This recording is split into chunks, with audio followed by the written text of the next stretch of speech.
So I'm coming to you live from the main entrance. This is the way to the main chamber of parliament where dignitaries are arriving for the president's second State of the Nation address. And I've got also member of parliament for Busa South, because all eyes, remember, will be on the minority in parliament because on Wednesday they went silent, and it's curious to know what their responses will be today as the president addresses the nation. I would like to welcome you, Mr. Apaak. Good morning to you. Good morning. It's always a pleasure to be on your network. I had a fear coming to parliament today. I thought minority MPs will not even speak to the media. No, we will. I mean, we have one or two reasons why we have chosen to express our displeasure, but that doesn't mean that we are abdicating in as far as our responsibilities to our constituents and the good people of Ghana are concerned. So we will do what we have to do, but we know where to draw the line to make our point, and that is exactly what we intend to do. So what would we see today? Placards communicating what do you feel?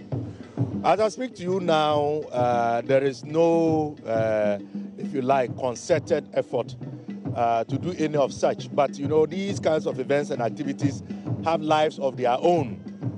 So we, the backbenchers, certainly will be looking up to our leadership for the cue.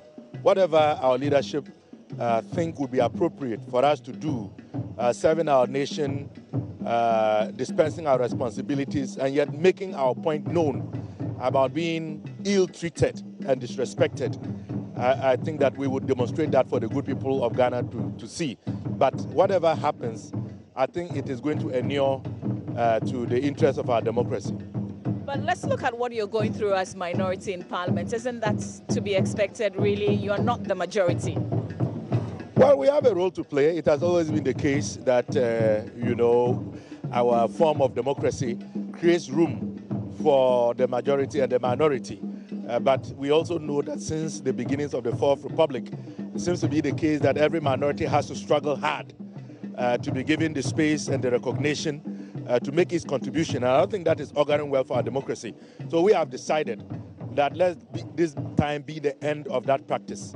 We want room to operate, we want to contribute our quota, and nobody should try to impede or use foul language to intimidate us, because we will not accept that type of behavior. So if in the past we all saw these practices as unacceptable, let's make a concerted effort to improve upon the past by adopting new attitudes that would inure to our collective benefit. And it can begin with those who are in charge of steering the affairs of the nation, the government and its majority in parliament. Let's look at the state of the nation.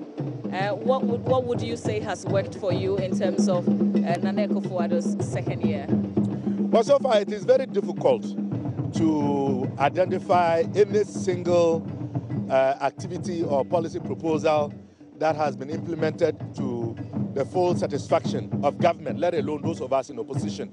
I mean, we all know that the flagship policy of this government has always been the free senior high school policy, which we thought was a good policy by virtue of the mandate given by the Constitution for us to work towards ensuring that every child of school-going age in Ghana gets high-quality, affordable education at less or free cost. But if you look at the implementation of that policy, the challenges are abound. I mean, the overcrowding, the lack of study material, the posting of boarding students to schools that were either... Isn't that work in progress? Well, that's what I'm saying. So you were asking, and I'm saying that this is the flagship, but yet even government itself admits that there are challenges. So, I mean, if you are asking me my expectation, what I expect to hear is what is going to be done to address this particular challenge that we all agree, although government at the beginning tried to suggest that those of us who were pointing out the shortcomings were opposed. Government now admits that we do have those challenges. So what is going to be done to ensure that those challenges are addressed? Because the beneficiaries are not segregated into the walls of NDC or MPP. This is a national policy. Then you also look at some of the flagship programs like One Village, One Dam. Being from a rural constituency, I don't know of any one village in my constituency which has been identified as a place to site a dam. And yet the dry season is in progress. We've also heard about one district, one factory. We are yet to see what action is going to be taken to actualize that. But the most important component, and as far as my expectation is concerned, is what the president is going to do to reassure the good people of this country that we are going to be secure.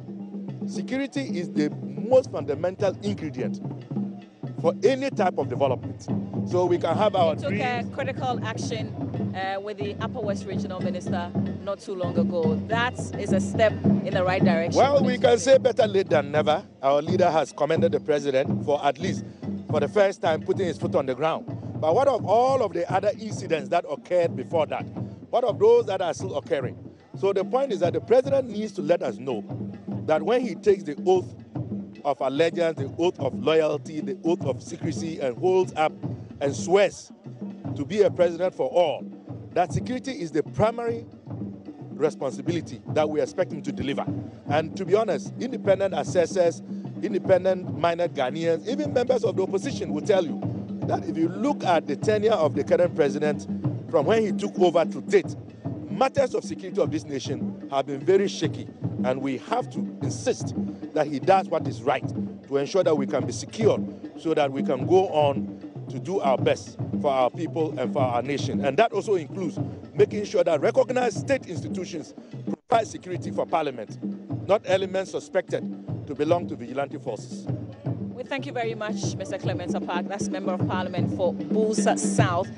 Still coming to you live from the very entry point where dignitaries would enter into the main chamber of Parliament to get ready for the President's address. I must also add that the President would arrive on this very ground in some, maybe an hour or a little over, still to come here on our show. We've got a lot more conversations that we will be having.